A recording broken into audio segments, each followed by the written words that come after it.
Delta FM. Municipal 2026. Parole de candidat. Notre deuxième invité est maire de Coulogne depuis 2023. Il n'a donc pas encore fait un mandat complet, mais se trouvait dans l'opposition d'Isabelle Muys. Bonjour Guillaume Leyeux. Bonjour. 8 listes. Coulogne attire visiblement car on parle bien de 8 listes. Comment expliquez-vous autant de manifestations d'intérêt dans cette commune ? Écoutez, dans une époque de crise de la démocratie au niveau national, il faut vraiment s'enthousiasmer que Coulogne suscite autant d'intérêt pour la chose publique. Pour vous, c'est plutôt positif ? Ça pourrait vous desservir, non ? C'est plutôt positif. Ouais. C'est vrai que plus il y aura de démocratie, plus il y aura de débat, mieux ce sera pour la commune, puisque sont en train de naître, et vont naître aussi peut-être des idées nouvelles, des chemins nouveaux. Donc c'est une très bonne chose pour la démocratie. Vous êtes donc maire depuis 2023, élu dans un contexte assez compliqué. Les habitants attendaient forcément de la stabilité, de la nouvelle majorité. Ce sera encore le cas, j'imagine, là, à l'issue de ce scrutin. Élu avec une courte avance, comment se sont passés pour vous ? Comment vous les jugez, ces 3 années passées à la tête de la commune ? Alors difficile, parce que le mandat n'aura duré que 2 ans et demi, avec des élections qui sont précipitées en 2023. Donc il a fallu constituer une alternative à la majorité qui avait été défaite. Donc avec les avantages et les inconvénients d'une campagne éclair, et puis des affinités qui sont faites ou pas au fil du temps.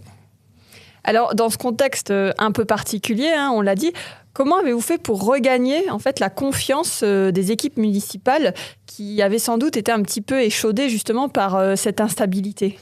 Alors c'est vrai que quand je suis arrivé aux responsabilités il y a 2 ans et demi, j'avais à faire face à nombreuses difficultés, puisque malheureusement pour des soucis de méthode, le dialogue social était rompu. Donc certains agents étaient, on ne va pas dire désœuvrés, puisqu'ils sont toujours à la tâche, mais avaient perdu toute motivation. Donc il a fallu les remotiver. On a commencé par la reconstruction d'une école qui aurait, au dire de mon prédécesseur, coûté près de 800 000 €.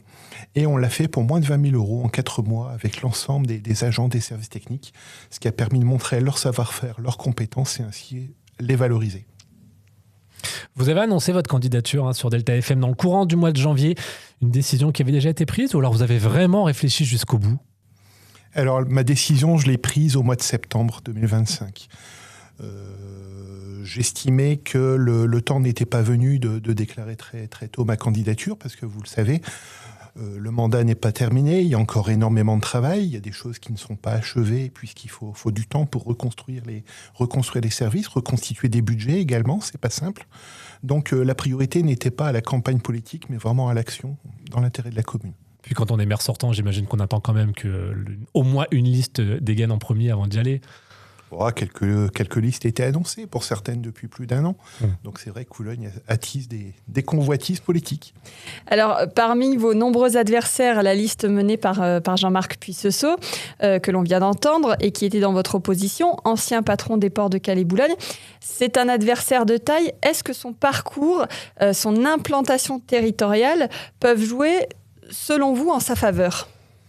Après, ce seront les Colonnoises et Colonnois qui décideront. C'est vrai que M. Puissesseau a un beau parcours professionnel, avec des belles réussites, quelques échecs aussi, comme tout être humain. Non, après, ce n'est pas une question de personne, une question d'homme. C'est avant tout une question de projet et crédibilité sur ce qu'on annonce. Les projets, justement, il y en a eu pendant ce court mandat. Quelles sont les mesures prises dont vous avez été le plus fier ? Alors des projets, il y en avait énormément. Le premier, c'était de remettre les services en ordre de marche, donc on y est presque.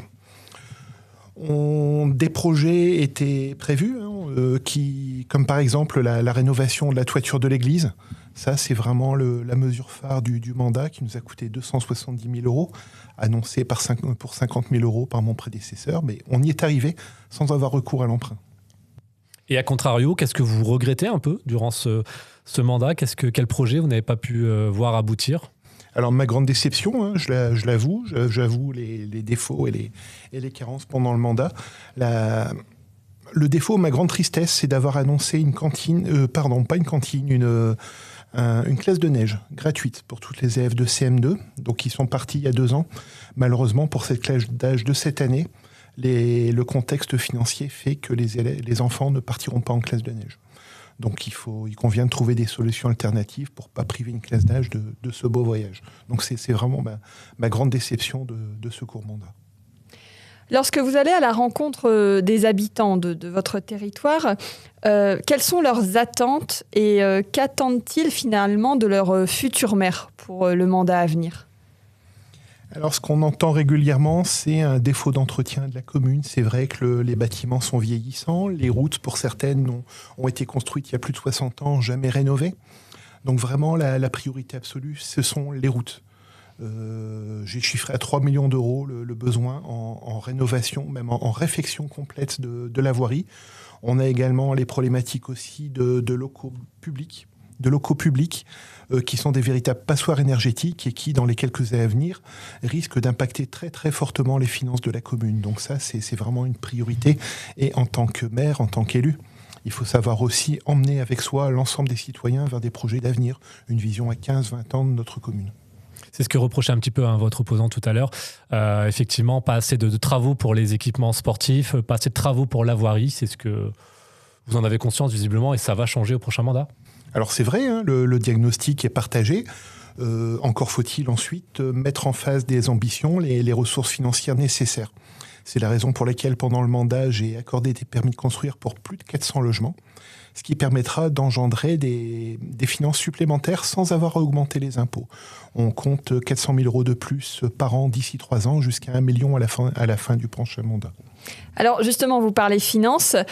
Vos adversaires évoquent ce sujet en exprimant certaines inquiétudes. Est-ce que vous pouvez nous faire un point sur les finances de la ville aujourd'hui ? Alors l'état des finances, c'était difficile.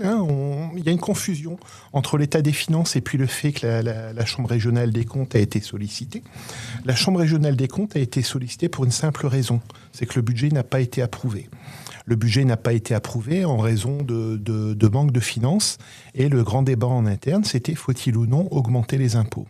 Certains, devenus dissidents, souhaitaient augmenter la fiscalité.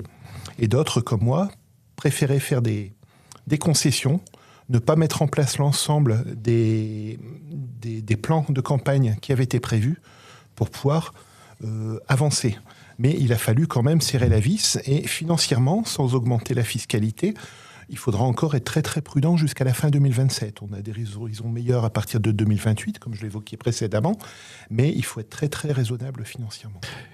Pour ce futur mandat, quel sera votre principal sujet, votre principal projet que vous prévoyez dans ce programme que vous dévoilez petit à petit au fil des jours ? Alors, le programme, je n'ai pas prévu de le dévoiler tout de suite. Il sera fait à la fin du mois de février. Par contre, on l'a évoqué, et ça, je pense que tous les candidats l'évoquent, c'est l'état de la voirie. Donc, il faudra un véritable plan pluriannuel d'investissement dans les voiries. Et puis, il faut une vision globale aussi. Proposer un programme, ce n'est pas une liste de courses qu'on met bout à bout. C'est vraiment avoir une vision prospective pour la commune, une vision d'urbaniste, avec toutes les problématiques, avec les besoins. La chance que j'ai par rapport à mes adversaires, c'est que je suis en place depuis 2 ans et demi et j'ai pu dresser un diagnostic avec les habitants, avec les associations. Alors, un petit mot sur le logement. On sait que c'est une thématique qui vous tient à cœur. Vous avez commencé tout à l'heure. Est-ce que vous pouvez développer un petit peu ? Alors, sur les logements, on a plusieurs choses. On a des logements qui sont en cours, qui ont été livrés, puisque ça fait 20 ans qu'on parle de la ZAC du Grand-Duc, au départ l'éco-quartier du Grand-Duc, avec différentes résidences. La résidence Jean-Claude Dubu, qui a été livrée fin 2023, et puis également d'autres constructions, donc des constructions de petits immeubles. Il y aura bien sûr du locatif, de l'accession à la propriété, et puis également de la promotion immobilière pour que des personnes puissent investir à Coulogne. D'ailleurs, puisqu'on est un petit peu entre Calais et Dunkerque ici, et que l'industrie se développe, j'appelle les auditeurs qui nous écoutent à s'intéresser à Coulogne, où le cadre de vie est agréable pour s'y installer en famille. Message passé. Merci Guillaume Leyeux d'avoir participé à cette émission. On compte donc environ 8 listes à Coulogne, dont celle de Jean-Marc Puisseau, on l'a dit, celle d'Isabelle Muis, ancienne maire, celle du Rassemblement national avec Andy Flamand, le PS avec Pierre-André Lebec, celle de Morgane Pruvot, sans étiquette, celle de Jérémy Charavel, ancien adjoint au maire sortant, et enfin celle de François Dubout. Merci Rémi, c'est la fin de cette émission. Merci à tous de nous avoir suivis. On vous rappelle que les élections municipales se tiendront les 15 et 22 mars prochains. En attendant, toutes nos émissions Paroles de candidats sont à retrouver sur deltafm.fr et en vidéo sur notre chaîne YouTube. Bonne journée.